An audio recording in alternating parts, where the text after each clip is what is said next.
ಎಲ್ಲರಿಗೂ ನಮಸ್ಕಾರ. Welcome back to Shweta's blog in Kannada. ಇವತ್ತು ಸಾಬುದಾನ ಚಿತ್ರಾನ್ನ, ಒಗ್ಗರಣೆ ಅಥವಾ ಕಿಚಡಿ ಅಥವಾ ಏನು ಬೇಕಾದರೂ ಅನ್ಬೋದು. ಈ ರೀತಿಯಾದಂಥ ಸಾಬುದಾನ ಒಗ್ಗರಣೆ ಚಿತ್ರಾನ್ನ ಮಾಡೋದು ಹೀಗೆ ಅಂತ ತಿಳಿಸ್ಕೊಡ್ತೀನಿ. ಈ ಸಾಬುದಾನ ಚಿತ್ರಾನ್ನನ ತಿನ್ನೋದ್ರಿಂದ ಅವಾಗವಾಗ ತಿನ್ನೋದ್ರಿಂದ ಡಯಾಬಿಟಿಸ್ ಅವ್ರಿಗೆ ತುಂಬಾ ಆರೋಗ್ಯ ಸುಧಾರಿಸುತ್ತೆ. ಹಾಗೆಯೇ ನಾವು ವೆಯ್ಟ್ ಲಾಸ್ ಆಗಬೇಕು ಅಂದರೂ ಕೂಡ ಇದನ್ನು ಕೂಡ ಅವಾಗವಾಗ ತಿನ್ನೋದ್ರಿಂದ ನಮಗೆ ಈ ಸ್ಪೈಸಿ ಕ್ರೇವಿಂಗ್ಸ್ ತಿನ್ನಬೇಕು ಅನ್ನೋರು ಇದನ್ನು ತಿನ್ನೋದು ತುಂಬಾ ಒಳ್ಳೆಯದು ಅಂತಲೇ ಹೇಳ್ಬೋದು. ಇದ್ರ ಜೊತೆಗೆ ಉಪವಾಸ ಇದ್ದಾಗ ಈ ಸಾಬುದಾನನ ಬಳಸ್ಕೊಂಡು ತಿಂಡಿಗಳನ್ನು ಮಾಡ್ಕೊಂಡು ತಿಂದರೆ ಉಪವಾಸನೂ ಕೂಡ ಮುರಿಯೋದಿಲ್ಲ. ಯಾಕಂದರೆ ಇದಕ್ಕೆ ನಾವು ಈರುಳ್ಳಿ ಬೆಳ್ಳುಳ್ಳಿನೂ ಕೂಡ ಹಾಕೋದಿಲ್ಲ. ಇನ್ನು ಉಪವಾಸ ಇದ್ದವರು ಇದನ್ನು ಬಳಸ್ಕೊಂಡು ಸಿಹಿ ಅಥವಾ ಖಾರದ ರೆಸಿಪಿಗಳನ್ನ ಮಾಡಿಕೊಂಡು ತಿನ್ಬೋದು. ಬನ್ನಿ ಇವತ್ತು ಯಾವ ರೀತಿಯಾಗಿ ಸಾಬುದಾನ ಒಗ್ಗರಣೆ ಚಿತ್ರಾನ್ನ ಅಥವಾ ಕಿಚಡಿ ಮಾಡೋದು ಹೇಗೆ ಅಂತ ತಿಳಿಸ್ಕೊಡ್ತೀನಿ. ಇಂದಿನ ದಿನನೇ ನಾವು ಈ ರೀತಿಯಾಗಿ ಸಬ್ಬಕ್ಕಿನ ನೆನೆಹಾಕಿ ಇಟ್ಕೋಬೇಕು. ಕರೆಕ್ಟಾಗಿ ಸಬ್ಬಕ್ಕಿ ಎಷ್ಟು ಮುಳುಗೋಷ್ಟು ಮಾತ್ರ ನೀರನ್ನ ಹಾಕಿ ನೆನೆಹಾಕಿ ಇಟ್ಕೋಬೇಕು, ಅಥವಾ 4 ಅವರ್ ನೆನೆದ್ರೂ ಕೂಡ ಸಾಕಾಗತ್ತೆ. ಈ ರೀತಿಯಾಗಿ 1 ಬಟ್ಲಾಗೋಷ್ಟು ಸಬ್ಬಕ್ಕಿನ ನೆನೆಹಾಕಿ ಇಟ್ಕೊಂಡಿದ್ದೀನಿ. ಹಾಗೆ ಖಾರ ಎಷ್ಟು ಬೇಕೋ ಅದರ ತಕ್ಕಂತೆ ಹಸಿಮೆಣಸಿನ್ಕಾಯಿ, ಇನ್ನು ಪುಡಿ ಮಾಡಿ ಹಾಕೊಳ್ಳೋದಕ್ಕೆ ಕಡಲೆ ಬೀಜ, ಹಾಗೆಯೇ ಕರ್ಬೇವಿನ ಸೊಪ್ಪು, ಇನ್ನೊಂದು ಅರ್ಧ ಹಿಡಿ ಆಗೋಷ್ಟು ಕೊತ್ತಂಬರಿ ಸೊಪ್ಪನ್ನು ಕೂಡ ತೊಳೆದು ಸೈಡಲ್ಲಿ ಎತ್ತಿಟ್ಕೋಬೇಕು. ಮೇಯ್ನಾಗಿ ನಾವು ಇದನ್ನೇ ಹಾಕೋದ್ರಿಂದ ಈರುಳ್ಳಿ ಬೆಳ್ಳುಳ್ಳಿ ಏನು ಕೂಡ ಹಾಕದೇ ಇರೋದ್ರಿಂದ ಈಸಿಯಾಗಿ ಕ್ವಿಕ್ಕಾಗಿ ಕೂಡ ಈ ಡಿಶ್ನ ಮಾಡ್ಕೋಬಹುದು. ಮೊದಲು ಇಷ್ಟನ್ನ ರೆಡಿ ಮಾಡಿ ಇಟ್ಕೊಂಡ್ರೆ ಸಾಕಾಗತ್ತೆ. ಹಾಗೆ ಇವಾಗ ಕಡಲೆ ಬೀಜನ ಹುರಿದು ಪುಡಿ ಮಾಡ್ಕೊಳ್ಳೋದಕ್ಕೆ ಇಟ್ಕೊಳ್ಳೋಣ. ಒಂದು ಬಾಣಲಿನ ಬಿಸಿ ಮಾಡ್ಕೊಳ್ಳೋದಕ್ಕೆ ಇಟ್ಕೋಬೇಕು. ನಂತರ ಇಲ್ಲಿ ಯಾವುದೇ ಥರ ಎಣ್ಣೆನ ಹಾಕಕ್ಕೆ ಹೋಗಬೇಡಿ. ಡ್ರೈ ಫ್ರೈ ಮಾಡ್ಕೊಳ್ಳೋದು ತುಂಬಾ ಮುಖ್ಯ ಆಗುತ್ತೆ. ಕಡಲೆ ಬೀಜ ಸಿಪ್ಪೆ ಹೋಗೋವರೆಗೂ ಅಥವಾ ತನ್ನಂತಾನೇ ಸಿಪ್ಪೆ ಬಿಡೋವರೆಗೂ ಕೂಡ ಚೆನ್ನಾಗಿ ಕೈಯಾಡಿಕೊಂಡು ಫ್ರೈ ಮಾಡ್ಕೊತಾನೆ ಇರಬೇಕು. ಆದಷ್ಟು ಲೋ ಫ್ಲೇಮಲ್ಲೇ ಫ್ರೈ ಮಾಡ್ಕೊಳ್ಳೋದಕ್ಕೆ ಪ್ರಯತ್ನ ಮಾಡಿ. ಹೈ ಫ್ಲೇಮಲ್ಲಿ ನೀವೇನಾದರೂ ಫ್ರೈ ಮಾಡ್ತಾ ಹೋದರೆ ಒಳಗಡೆ ಅಷ್ಟು ನೀಟಾಗಿ ಬೆಂದಿರೋದಿಲ್ಲ, ಹೊರಗಡೆ ಮಾತ್ರ ಸ್ವಲ್ಪ ಸಿಪ್ಪೆ ಎಲ್ಲ ಡಿವೈಡ್ ಆಗಿರೋದಷ್ಟೇ. ಆದರೆ ನಾವು ಲೋ ಫ್ಲೇಮಲ್ಲಿ ಇಟ್ಟು ಉರಿಯೋದ್ರಿಂದ ನೀಟಾಗಿ ಫ್ರೈ ಆಗುತ್ತೆ. ಹಾಗೆಯೇ ಕ್ರಿಸ್ಪಿಯಾಗೂ ಕೂಡ ಕಡಲೆ ಬೀಜ ಬರುತ್ತೆ. ಇನ್ನು ರುಚಿ ಕೂಡ ಡಿಫ್ರೆಂಟ್ ಆಗಿರುತ್ತೆ. ನೀವು ಕೂಡ ಒಮ್ಮೆ ಚೆಕ್ ಮಾಡಿ. ಕಡಲೆ ಬೀಜ ಚೆನ್ನಾಗಿ ಹುರಿದಿರುವಂಥ ಕಡಲೆ ಬೀಜ ರುಚಿಗೂ ಹಾಗೆ ಹಸಿ ಹಸಿಯಾಗಿ ಅರ್ಧಂಬರ್ಧ ಹುರಿದಿರುವಂಥ ಕಡಲೆ ಬೀಜ ರುಚಿಗೂ ಕೂಡ ತುಂಬಾ ವ್ಯತ್ಯಾಸ ಇರುತ್ತೆ. ಈಗ ಕಡಲೆ ಬೀಜ ಹುರಿದಿದ್ದೀನಿ. ಇದನ್ನು ಸೈಡಿಗೆ ಎತ್ತಿಟ್ಕೊಂಡು ತಣ್ಣಗಾದ ಮೇಲೆ ನಾನು ಹಾಗೇ ಪುಡಿ ಮಾಡಿ ಇಟ್ಕೋತೀನಿ. ನಿಮಗೇನಾದರೂ ಸಿಪ್ಪೆ ಎಲ್ಲ ತೆಗೆದು ಪುಡಿ ಮಾಡ್ಕೋಬೇಕು ಅನ್ನೋದಾದರೆ ನೀವು ಸಿಪ್ಪೆನೂ ಕೂಡ ತೆಗೆದು ಪುಡಿ ಮಾಡ್ಕೋಬಹುದು. ನಂತರ ಅದೇ ಬಾಣಲಿನ ಮತ್ತೊಮ್ಮೆ ಬಿಸಿ ಇಟ್ಕೊಂಡು ಇದಕ್ಕೆ 2 ಸ್ಪೂನ್ ಆಗೋಷ್ಟು ಕೊಬ್ಬರಿ ಎಣ್ಣೆನ ಹಾಕೋತಾ ಇದ್ದೀನಿ. ಎಣ್ಣೆ ಕರಗಿದ ನಂತರ ಇದಕ್ಕೆ ಸಿಂಪಲ್ ಆದ ಒಗ್ಗರಣೆನ ಕೊಟ್ಕೋಬೇಕಾಗತ್ತೆ. ಇಲ್ಲಿ ಒಂದು ಅರ್ಧ ಸ್ಪೂನ್ ಆಗೋಷ್ಟು ಸಾಸಿವೆ, ಒಂದು ಅರ್ಧ ಸ್ಪೂನ್ ಆಗೋಷ್ಟು ಜೀರಿಗೆ, ಇನ್ನು ಕಡಲೆಬೇಳೆ ಉದ್ದಿನಬೇಳೆ ನಿಮಗೆ ಎಷ್ಟು ಇಷ್ಟ ಆಗುತ್ತೆ ಅದರ ತಕ್ಕಂತೆ ಹಾಕ್ಕೊಳ್ಬೋದು. ನಾನಿಲ್ಲಿ ಸ್ವಲ್ಪನೇ ಹಾಕೋತಾ ಇದ್ದೀನಿ, ಒಂದು ಅರ್ಧ ಸ್ಪೂನ್ ಆಗೋಷ್ಟು ಹಾಕೊಳ್ತಾ ಇದ್ದೀನಿ. ನಂತರ ಕಡಲೆ ಬೀಜನ ಸ್ವಲ್ಪ ಜಾಸ್ತಿನೇ ಹಾಕೋತಾ ಇದ್ದೀನಿ. ಪದೇ ಪದೇ ಅಲ್ಲಲ್ಲೇ ಕಡಲೆ ಬೀಜ ಕ್ರಿಸ್ಪಿ ಆಗಿರುವಂಥದ್ದು ಸಿಕ್ಕಿದ್ರೆ ತುಂಬ ಟೇಸ್ಟಿಯಾಗಿರುತ್ತೆ ಅಂತ ಹೇಳಿ. ಈಗ ಕಡಲೆ ಬೀಜನ ಹಾಕಿ ಚೆನ್ನಾಗಿ ಫ್ರೈ ಮಾಡ್ಕೋಬೇಕು. ಕಡಲೆ ಬೀಜನ ಈ ಹಂತದಲ್ಲೇ ಚೆನ್ನಾಗಿ ಫ್ರೈ ಮಾಡ್ಕೋಬೇಕು.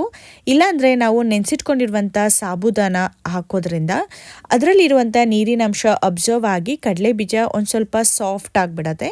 ಆ ಕಾರಣಕ್ಕೆ ಈ ಹಂತದಲ್ಲೇ ನಾವು ಕಡಲೆ ಬೀಜನ ಚೆನ್ನಾಗಿ ಫ್ರೈ ಮಾಡೋದ್ರಿಂದ ಕಡಲೆ ಬೀಜ ಬೇಗನೆ ಸಾಫ್ಟ್ ಆಗೋದಿಲ್ಲ. ಇನ್ನು ನಾವು ತಿನ್ನಬೇಕಾದ್ರೂ ಕೂಡ ಕ್ರಿಸ್ಪಿಯಾಗಿ ಇರುತ್ತೆ. ಈಗ ಕಡಲೆ ಬೀಜ ಚೆನ್ನಾಗಿ ಫ್ರೈ ಆಗಿದೆ. ಇವಾಗ ನಾನು ಕರ್ಬೇವಿನ ಸೊಪ್ಪು ಹಾಗೆ ಹಸಿಮೆಣಸಿನ್ಕಾಯಿನ ಹಾಕೋತಾ ಇದ್ದೀನಿ. ಹಸಿಮೆಣಸಿನ್ಕಾಯಿನ ನಾವು ಖಾರಕ್ಕೆ ತಕ್ಕಂತೆ ಹಾಕ್ಕೊಳ್ಬೇಕು. ಅಂದರೆ ಯೂಶ್ವಲ್ ಆಗಿ ಏನು ಮಾಡ್ತೀವಿ ಅಂದರೆ ಒಂದೊಂದು ಸತಿ ಹಸಿಮೆಣಸಿನ್ಕಾಯಿ ಹಾಕಿ ಖಾರ ಆಗಲಿಲ್ಲ ಅಂದರೆ ನಾವು ಸ್ವಲ್ಪ ಖಾರದ ಪುಡಿನೂ ಹಾಕ್ತೀವಿ. ಆದರೆ ಈ ಒಂದು ರೆಸಿಪಿಯಲ್ಲಿ ನಾವು ಖಾರದ ಪುಡಿನ ಹಾಕಿದ್ರೆ ಅಷ್ಟು ರುಚಿ ಇರೋದಿಲ್ಲ. ಆ ಕಾರಣಕ್ಕೆ ಸ್ವಲ್ಪ ಸ್ಪೈಸಿಯಾಗಿ ಕೂಡ ಮಾಡಿಕೊಂಡ್ರೆ ತುಂಬ ರುಚಿಯಾಗಿರುತ್ತೆ. ಸೊ ನೀವು ಸ್ವಲ್ಪ ಜಾಸ್ತಿನೇ ಹಾಕ್ಕೊಂಡು ಈ ರೀತಿಯಾಗಿ ಚೆನ್ನಾಗಿ ಖಾರ ಬಿಟ್ಕೊಳ್ಳೋವರೆಗೂ ಅಥವಾ ಒಗ್ಗರಣೆ ಮಾಡುವಾಗ ಘಾಟ್ ಬರುತ್ತೆ ನೋಡಿ, ಅಲ್ಲಿವರೆಗೂ ಸ್ವಲ್ಪ ನೋಡಿಕೊಂಡು ಕೈಯಾಡಿಕೊಂಡು ಹಸಿಮೆಣಸಿನ್ಕಾಯಿನ ಎಣ್ಣೆಯಲ್ಲಿ ಚೆನ್ನಾಗಿ ಫ್ರೈ ಮಾಡ್ಕೋಬೇಕಾಗತ್ತೆ. ಇವಾಗ ರುಚಿಗೆ ತಕ್ಕಷ್ಟು ಉಪ್ಪು ಹಾಗೆ ಚಿಟಿಕೆಯಷ್ಟು ಅರಿಶಿನ ಹಾಕೊಳ್ತಾ ಇದ್ದೀನಿ. ಅರಿಶಿನ ನಿಮಗೆ ಬೇಕು ಅಂದರೆ ಹಾಕ್ಕೊಳ್ಬೋದು ಅಥವಾ ಸ್ಕಿಪ್ ಮಾಡ್ಕೋಬಹುದು. ನಾನಿಲ್ಲಿ ಅರಿಶಿನ ಸ್ವಲ್ಪ ಹಾಕ್ಕೊಂಡಿದ್ದೀನಿ. ನಂತರ ರುಚಿಗೆ ತಕ್ಕಷ್ಟು ಉಪ್ಪು, ಅಂದರೆ ಸಾಬುದಾನಿಗೆ ಎಷ್ಟು ಬೇಕಾಗುತ್ತೆ ಅದ್ರ ತಕ್ಕಂತೆ ಹಾಗೆ ಒಗ್ಗರಣೆಗೆ ಹಾಕ್ಕೊಳ್ಬೇಕಾಗತ್ತೆ ಈ ಹಂತದಲ್ಲೇ. ಹಾಗೆ ನೀವು ಗಮನದಲ್ಲಿಟ್ಕೊಳ್ಳಿ, ಪುಡಿ ಉಪ್ಪನ್ನ ಹಾಕೋಬೇಕು. ಕಲ್ಲುಪ್ಪನ್ನ ಹಾಕೋದ್ರಿಂದ ಕರಗೋದಿಲ್ಲ, ಇನ್ನು ಉಪ್ಪು ಕೂಡ ಸರಿಯಾಗಿ ಹರಡೋದಿಲ್ಲ. ಹಾಗೆ ಕಲ್ಲು ಅಲ್ಲಲ್ಲೇ ಸಿಗೋದ್ರಿಂದ ತಿನ್ನುವಾಗಲೂ ಕೂಡ ತುಂಬಾ ಡಿಸ್ಟರ್ಬ್ ಆಗುತ್ತೆ. ಈಗ ಇಲ್ಲಿ ನಾನು ನೆನೆಸಿಟ್ಕೊಂಡಿರುವಂಥ ಸಬ್ಬಕ್ಕಿ ಅಥವಾ ಸಾಬುದಾನ ಇದನ್ನು ಹಾಕ್ಕೊಂಡು ಇವಾಗ ನೀಟಾಗಿ ಕೈ ಆಡ್ಕೋಬೇಕು. ನೋಡಿ, ಸಾಬುದಾನನ ನೆನೆಸಿಟ್ಕೊಂಡಾಗ ಈ ರೀತಿಯಾಗಿ ಉಡಿಯಾಗಿ ಕಾಣಿಸ್ಬೇಕು. ಈ ರೀತಿಯಾಗಿ ನೆನೆಸಿಟ್ಕೋಬೇಕು. ಜಾಸ್ತಿ ನೀರನ್ನ ಹಾಕಿದ್ರೆ ಸ್ವಲ್ಪ ಪಾಯಸದ ಥರ ತೆಳುವಾಗಿಬಿಡುತ್ತೆ. ನೋಡಿಕೊಂಡು ಸ್ವಲ್ಪ ಕರೆಕ್ಟಾಗಿ ಮುಳುಗೋ ಥರ ಹಾಕ್ಕೊಂಡು ನಂತರ ನಾವು ನೆನೆಸ್ಕೋಬೇಕಾಗತ್ತೆ. ಎಕ್ಸ್ಪೆಷಲಿ ನಾವು ರಾತ್ರಿನೇ ನೆನೆಸೋದಕ್ಕೆ ಹಾಕ್ತಾ ಇದ್ದೀವಿ ಅಂದಾಗ ತುಂಬ ಕೇರ್ಫುಲ್ಲಾಗಿ ಕಡಿಮೆ ನೀರನ್ನ ಹಾಕಿ ನೆನೆಸ್ಕೋಬೇಕಾಗತ್ತೆ. ಇವಾಗ ಸಾಬುದಾನನ ಹಾಕ್ಕೊಂಡು ಸಾಫ್ಟಾಗಿ ಕೈಯಾಡಿ, ತುಂಬ ಹಾರ್ಡಾಗಿ ಕೈಯಾಡಕ್ಕೆ ಹೋಗಬೇಡಿ. ಸ್ವಲ್ಪ ಎಣ್ಣೆ ಎಲ್ಲ ಕಡೆ ಹರಡೋವರೆಗೂ ಸ್ವಲ್ಪ ಸಾಫ್ಟಾಗಿ ಕೈಯಾಡೋದ್ರಿಂದ ಸಾಬುದಾನದಲ್ಲಿರುವಂಥ ನೀರಿನ ಅಂಶನೂ ಕೂಡ ನೀಟಾಗಿ ಹೀರ್ಕೊಳ್ಳೋದಕ್ಕೆ ಹೆಲ್ಪ್ ಮಾಡುತ್ತೆ.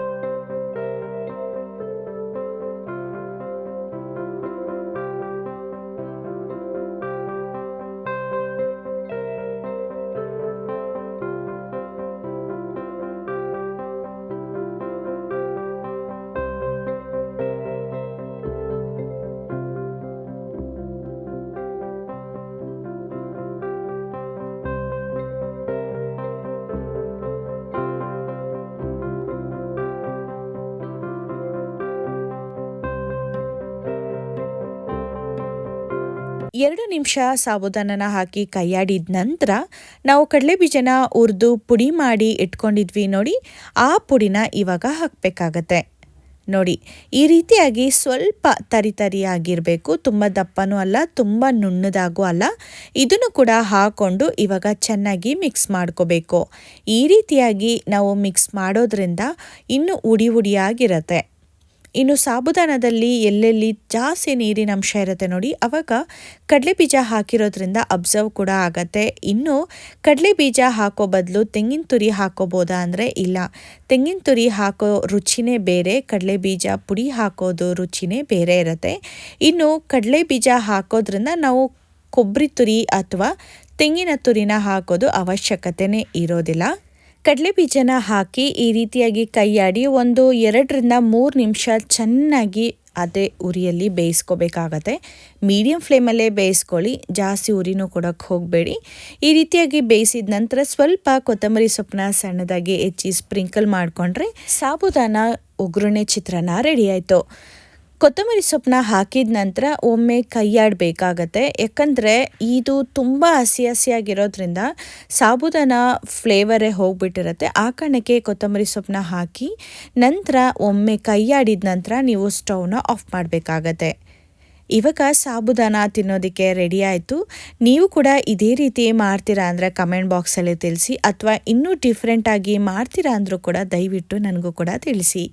ಈ ರೀತಿಯಾಗಿ ಡಿಫ್ರೆಂಟ್ ಆಗಿರುವಂಥ ಈ ರೆಸಿಪಿನ ನೀವು ಕೂಡ ಒಮ್ಮೆ ಟ್ರೈ ಮಾಡಿ. ಮಕ್ಳಿಗಂತೂ ತುಂಬಾ ಇಷ್ಟ ಆಗತ್ತೆ. ಇನ್ನು ಟಿಫಿನ್ ಬಾಕ್ಸ್ಗೆ ಪ್ರತಿದಿನ ಏನು ಮಾಡಬೇಕು ಅನ್ನೋದೇನಾದರೂ ಕನ್ಫ್ಯೂಷನ್ ಇದ್ದರೆ ಖಂಡಿತವಾಗ್ಲೂ ನೀವು ಈ ರೆಸಿಪಿನ ಮಾಡಿ ಮಕ್ಕಳಿಗೆ ಕೊಡ್ಬೋದು. ಮಕ್ಕಳು ಕೂಡ ತುಂಬ ಇಷ್ಟಪಟ್ಟು ತಿಂತಾರೆ. ಇನ್ನು ಇದಕ್ಕೆ ತರಕಾರಿ ಹಾಕಿ ಕೂಡ ಮಾಡ್ಕೋಬೋದು, ಕಟ್ಲೆಟ್ ಕೂಡ ಮಾಡ್ಕೋಬಹುದು, ಚಪಾತಿ ರೊಟ್ಟಿನೂ ಮಾಡ್ಬೋದು. ಮುಂದಿನ ದಿನಗಳಲ್ಲಿ ಇದರ ರೆಸಿಪಿನೂ ಕೂಡ ಶೇರ್ ಮಾಡ್ತೀನಿ. ಈ ವಿಡಿಯೋ ನಿಮಗೆ ಇಷ್ಟ ಆಯ್ತಂದರೆ ದಯವಿಟ್ಟು ಒಂದು ಲೈಕ್ನ ಕೊಡಿ. ಇನ್ನು ನಿಮ್ಮ ಫ್ರೆಂಡ್ಸ್ ಆ್ಯಂಡ್ ಫ್ಯಾಮಿಲಿಗೂ ಕೂಡ ಶೇರ್ ಮಾಡಿ. ನೀವು ಕೂಡ ಈ ರೆಸಿಪಿನ ಮಾಡ್ತೀರಾ ಅಂತ ಅಂದ್ಕೊಂಡಿದ್ದೀನಿ. ದಯವಿಟ್ಟು ಮಾಡಿ. ಹಾಗೆ ನಿಮ್ಮ ಅನಿಸಿಕೆ, ಮನೆಯಲ್ಲಿ ಹೇಗೆ ಫೀಡ್ಬ್ಯಾಕ್ ಹೇಳಿದ್ರು ಅನ್ನೋದು ಕೂಡ ನನಗೆ ಕಮೆಂಟ್ ಬಾಕ್ಸ್ ಮೂಲಕ ತಿಳಿಸಿ. ನೆಕ್ಸ್ಟ್ ವಿಡಿಯೋದಲ್ಲಿ ಡಿಫ್ರೆಂಟ್ ಆದ ರೆಸಿಪಿ ಜೊತೆಗೆ ಸಿಗ್ತೀನಿ. ಅಲ್ಲಿವರೆಗೂ ಟೇಕ್ ಕೇರ್, ಬಾಯ್.